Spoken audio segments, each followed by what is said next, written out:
Hi there, and we are Geeks Assembled, and today we are discussing the first episode of a espionage TV series from the UK called The Sandbaggers.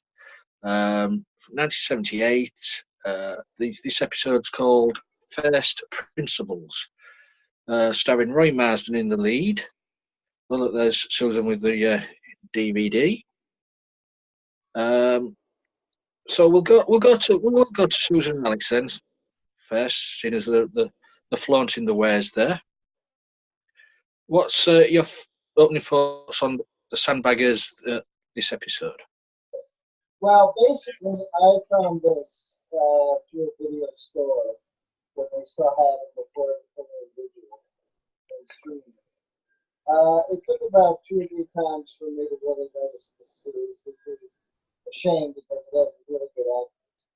Of course, they didn't have a lot of budget, but it doesn't look cheap, and they have a lot of characters as well as Americans as well, because they work with the CIA, the special relationship. This is based on probably the 50s to the 80s. It's a very long series. They do have some action episodes, but it is more, just like this episode, it's more based on thinking and planning and talking. And I think the point of the series was to get away from the spy, the cult spy movement, even though there's other shows that are very charming, like the Avengers from UK, I think it was partially produced in Australia. This was more of a thinking man's spy show. This was not just, you know, James Bond, which is kind of mindless. Because in reality, he would have been better on that. So, it is a great show. It's very intellectual. It's very intelligent. They usually don't make any silly mistakes. And of course, if you only like action, then this TV show is not for you. This is a thinking person's TV show. And you actually have to sit there and listen and watch it. You're just going to be looking at it and walking away because you'll miss important dialogue. Also in the cast is the guy from Doctor Who that was in the Inferno episode as the professor. Yep. And that was kind of interesting as well. Yeah, it's a long TV show, but a very intelligent one. And after I got the DVD, I started looking around the internet, and they have it on Daily Motion and other places. If you want to buy the DVDs, and they actually do have a big body count as you're watching the TV show. And they changed some of the characters, and they also have some women as well. And so, I'd like to get rid of the stereotype that the TV shows in the 60s, 70s, and 80s didn't have strong women characters. Yes, they did. It's just you have to look. Just because they're not Buffy the Vampire Slayer or Xena, that doesn't mean that they weren't strong characters. I really get annoyed when people act like every TV show from the 60s to the 80s was, slow or boring or chauvinistic. I did enjoy the episode. Great acting. It gets better. There's a lot of surprises, not only in this episode, but in other episodes. And that's why I like it. And I also like it again because it's very intelligent. It's not just stunts. It's not just action scenes or things. It's the TV show perfect man. That's fine. But I like the fact that it's very, very intelligent. Well, I agree. It was a very talky show. There were things that I was like, hang on a second, I gotta go back and watch that one. And the whole thing takes place sort of on the Norwegian-Russian border. So I mean, there's like this whole Norwegian thing going on, and like the Norwegian relationship with the MI5 and the Sandbaggers and the special forces or whatever. And so that was really interesting. The British secret intelligence or something like that. Anyway, that was interesting, and the scientists that had been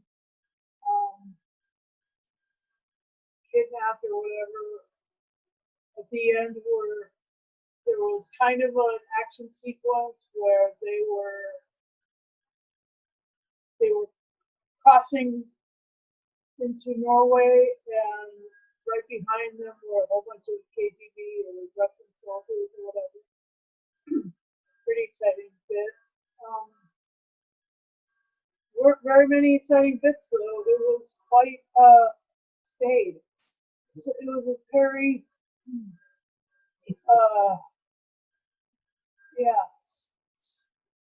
stoic and not a lot of action. Well, but see, this is intelligent TV shows. Okay, yeah. So I agree.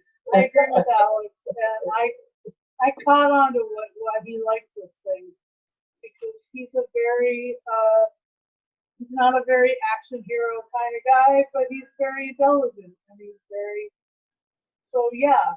I mean, I can see totally why you like. Well, like I said, there are other action scenes. I mean, some of the characters do get killed off in other episodes. There's a terrifying hostage situation in a plane. So they have a hostage situation in a plane some episodes later, and that's actually very scary. So it is a scary action-packed series, but it's not gimmicky. It's not, oh, we have to have this to bring in the viewers. And I think that was the point of the original writer, who somehow either disappeared or got killed or whatever happened to them. But it did stop the show because they wanted to go into 4 or 5 seasons or series, and they couldn't do that because of that. However, whether that was, whichever, for whatever reason. But even in the show, it says, if you want James Bond, go to your library. But of course, you don't have to because they have movies. But, and I admit that the James Bond books are a little bit more intelligent than the movies are. But the whole point was, if you want a really, good show and a really good, creation, you have to think. And, that's what I like. And also even the characters said, it's a good thing you don't drink, boss. So it's funny how, the insults are very intelligent, the dialogue is very intelligent. Yeah, actually, they do have some gimmicks, but it's more of the original Tinker. What is it? What was the original name of that series without Dennis? Tinker, Tailor, and Soldier Spy. It's much more intelligent and slow-paced. Yeah. It's not gimmicky. Thanks for that, you two.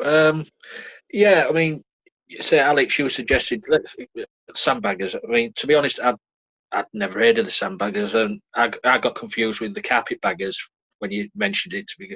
But then I looked it up. I thought, okay, then pick an episode out. I think there's 20 episodes in total. I just go with the first episode because maybe we get to know the characters from the first episodes onwards. So we'll go with the first episode. That's how it was chosen. Yeah, let's go to Beef Dad, because I say I don't remember this being broadcast. I would say it was 1978. I was only 8. I don't know when it was broadcast, what date it was broadcast, what time it was broadcast. It's new to me. But Beef Dad might show some light on this if he could remember this. Over to you. Yeah, I remember it coming out. It was broadcast on a Sunday evening. Do you know, when I was watching it, I thought this was most probably a Sunday night TV show. I don't know why, I just got the feeling. It was a Sunday night TV show. And I will be perfectly honest. I watched the first episode. I watched this episode. I remembered it. I had one reason, and one reason only for watching it, and that is Richard Vernon was in it. And I used to love Richard Vernon. I remember earlier, way back, when he played, he was one of the men in Room 13. And that was superb. That was just such a very clever series. But this didn't do it for me. There was hardly any Richard Vernon in it, which, yeah, he played C, who was the chief, basically. Yeah, there was several people in it that had been in Doctor Who, but that didn't necessarily make it a good thing. And yeah, the thing that really jumped out at me was how it was the British Secret Service was much better than the American Secret Service. And yeah, that at that time was a big thing. Although not necessarily the truth. Yeah, as I say, Roy Marsden, I'm sorry, in this, he doesn't really do it for me. In fact, I couldn't think of anybody in that cast who really pulled my attention to it and made me want to watch more of them. So after watching the first episode, that was it. I watched no more. After that episode, it flatlined for Beef Dad. Yeah, well, thanks to that, Beef Dad. Yeah, I say this was new to me, so I sat down this week and watched it, and it's of its time. It's we had a lot of TV shows like this back in the day, like with the Cold War, as you know, as you mentioned, Tinker Tailor Soldier Spy and Smiley's People and stuff like that. Yeah, I sat down, watched it, and I'm thinking, am I going to like this? Because I'm not into my political sort of things. I just can't stand politics. Yeah, Roy Marsden, I can see where Beef Dad's coming from. It just seemed to be was nothing there. For me, as I said before we started this, for me, he'll always be Arden Dalgleish from the PD James Mysteries, which is far better suited, in my opinion. Yeah, Richard Vernon, yeah, all slatty bar fast. Playing actor Richard Vernon. You say, yeah, you had a few familiar faces from other TV shows. Yeah, I can understand why people sometimes get gripped with these sort of these dramas. I can see where it was all the planning of this rescue operation and stuff like that. But yeah, for me, it was all talk and not enough. And as Alex says, not enough action. The action came nearer the end. I would have preferred more of them infiltrating Russia. So 1 minute they was on screen in London, next minute they were in Russia. You know what I mean? If you could have dealt more with that side of it instead of all the desk job talk, it would have held my attention more. I mean, you say it, I can understand it story-wise, and the actors are, brilliant, like, but for me, I don't know, it was up and down. And then for a first episode of a TV series, that's not a good thing if it doesn't grab you. It's got to grab you from episode 1 to make you watch episode 2, and it didn't do that for Beef Dad. So there's something missing from that episode. What it is, I don't know. Is it the writing? Is it the acting? I don't know. That's my opinion. So have we got any favourite moments? We'll go back to Beef Dad first, and then go back to Susan and Alex. So Beef Dad, any favourite moments, or did you just go out and make a cup of tea? No. I'd rather go out and have a gin. I'll join you. I can't because I'm on antibiotics. So no, there really isn't anything that jumps out at me as a good moment. Yeah. Nothing that really. But as soon as you said it was broadcast on a Sunday, you could see it straight away, because we always used to get them sort of programs on a Sunday evening, after songs of praise, and Yeah. yeah, it was that Sundays were so boring. So I don't know. Maybe entertainment didn't involve Sundays, I suppose. Susan and Alex. Sunday night at the London Palladium. Oh yeah, yes. Well, that was before my time, Beef Dad. I'm so young. I mean, again, this is the first episode. It does pick up, and it is a little bit more action based. And like I said, it's not perfect because it was like 3 episodes. And kind of, it's boring even me. But remember, we're Americans. So there wasn't a lot of TV shows like this, except maybe Mission Impossible. Granted, it had better theme music and maybe more action at first.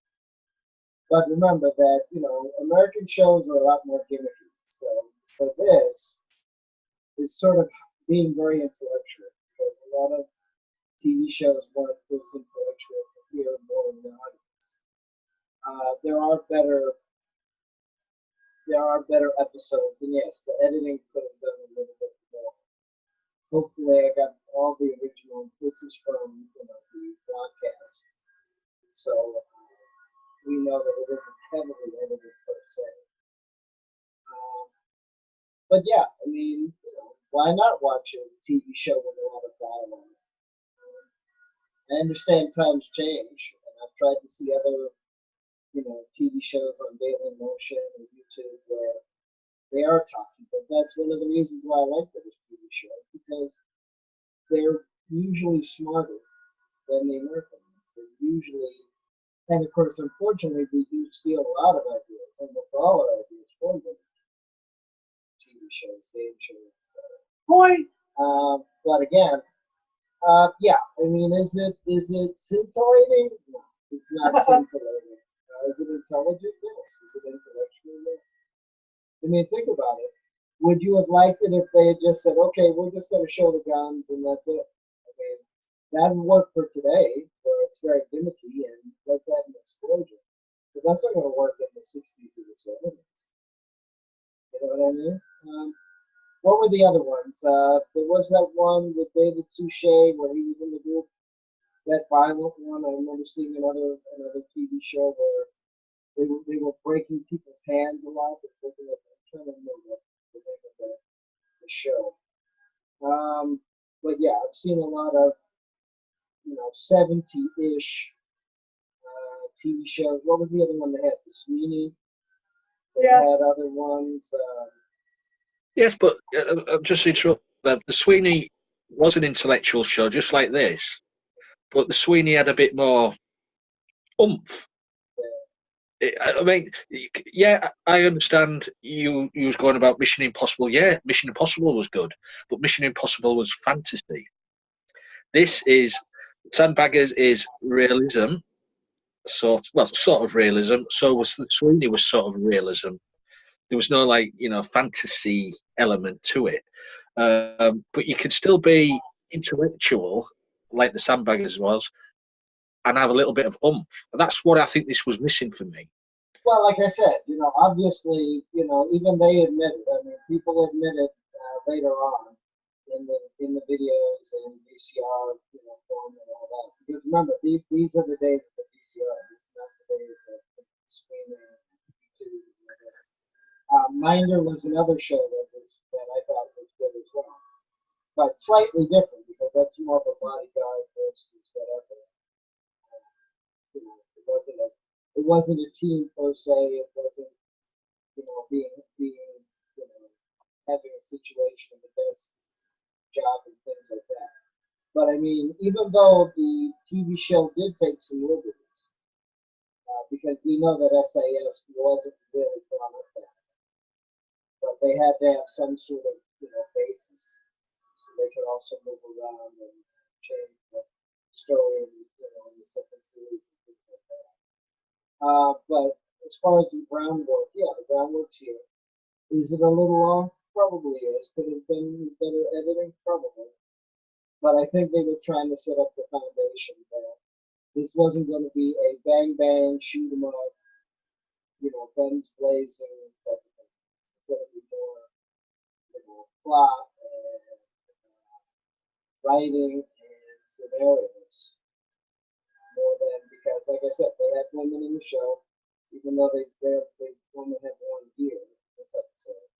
But they have 3 other women that are very strong in the show. So, in the series. So I think they were laying down, any pilot is laying down the foundation. And, this was also, now, was this made by ITV or was it made by Yorkshire? Because I know they had the Yorkshire logo there. Well, it was. I'm just looking at it now. RTV. The series was produced Yorkshire Television. Is that even around anymore, or is that Oh yeah, Yorkshire TV is still around. ITV is still around? Right? Oh yeah, TV is still around. And one of the reasons why I liked it is because not only did they have wilder shows, and they could be a little bit more naughty as opposed to the BBC and the BBC world. Not that I don't like it, but it was nice to have a little bit of a change. And it was nice to have TV shows that weren't so, formal and so stuck in one type of pronunciation of English and one type of universe. Whereas ITV and other productions could be a little wilder, a little bit more outside the BBC box with the expression. But yeah, there's other, like I said, there's a hostage situation. Actually, that happens 4 times in the show. Four times in 20 episodes. Well, yeah, so maybe we should have chose another one that was more of a scenario that wasn't so talky. There was another episode where he had a female agent along with him. So there was the other episodes where the other 2 people died. There was one episode where somebody got shot in the back and they just slowly die in a hotel room. And then the other agents, Willie and the other agents find him. But by that time, he's over that. And then they show the repercussions of that. They have to meet with the family and they have a story. Of course, they're not going to tell them. He died alone, died disgusting and alone. So it was, it was grittier, and maybe it wasn't for England.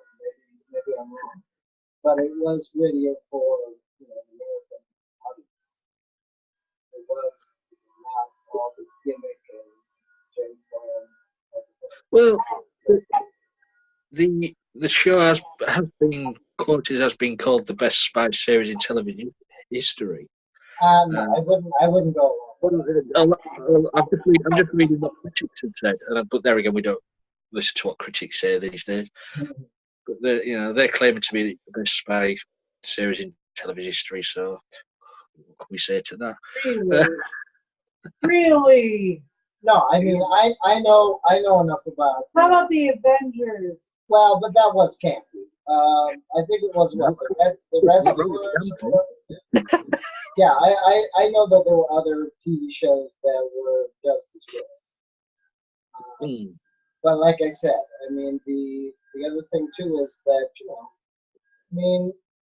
no TV is perfect, and it depends, just like movies, and it depends on what you like about it, the effort that they made, and other factors.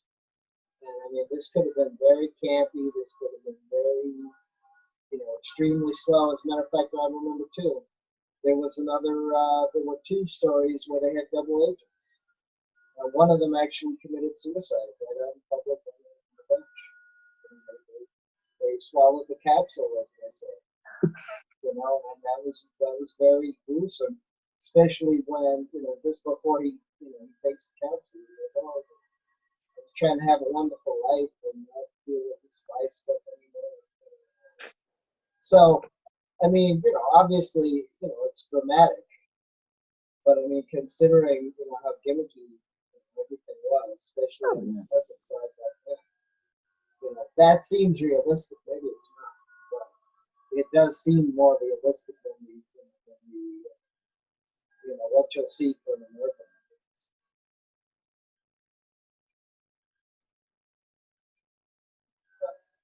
Right. You done? Are we done? Is Susan had a go? All right, I'm sorry. I just did Susan have a stew? All right. Well, I enjoyed the part where they're traveling, like running over the hills and looking for the plane and the scientists. Yeah, for me, there should have been more of that in that story. Yeah, that was great. Anyway. Yeah. But I know why he liked it very much. This is very much him. Intellectual and you know, lots of talking. We do a lot of talking. Well, while the mic's going up, then, do you want to do your scores and final says and? Sure. My final say is I think I'm going to try and watch the rest of these. I'm glad Alex has them. Well, there's only 20 episodes, so there isn't that many to get through. Well, but they're all an hour long, though. Yeah, and so I'll give this one 7.5. Not a bad score. Not a bad score. Yeah, I mean, I'm going to give this higher. I do like Roy Marsden. Yes, it was more enjoyable to be watching him in Doctor Who and in the Ivan Dalglish Mystery. But this is a different type of mystery. And like I said, I appreciate what they've been trying to do. Was every episode riveting? No. Was every episode, you know, totally realistic? No. But I appreciate that they were trying to do something, you know, different. And they were trying to do something that wouldn't appeal to every single audience. And like I said, the female characters are actually very strong in this TV show of the 1970s. Do I like every single episode? No. But I like most of it. And I just like the way they do it. I do appreciate a TV show that seems to be written intelligently.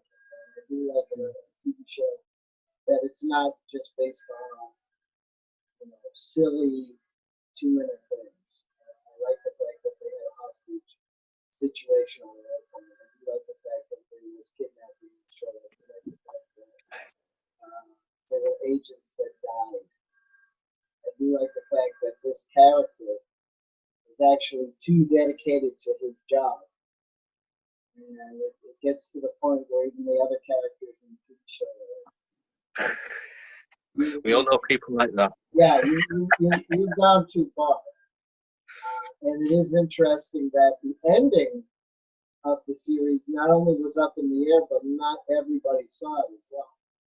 And what happens is this character ends up going back to being in the field, and Willie ends up being the one in the office, the one with the vegetable.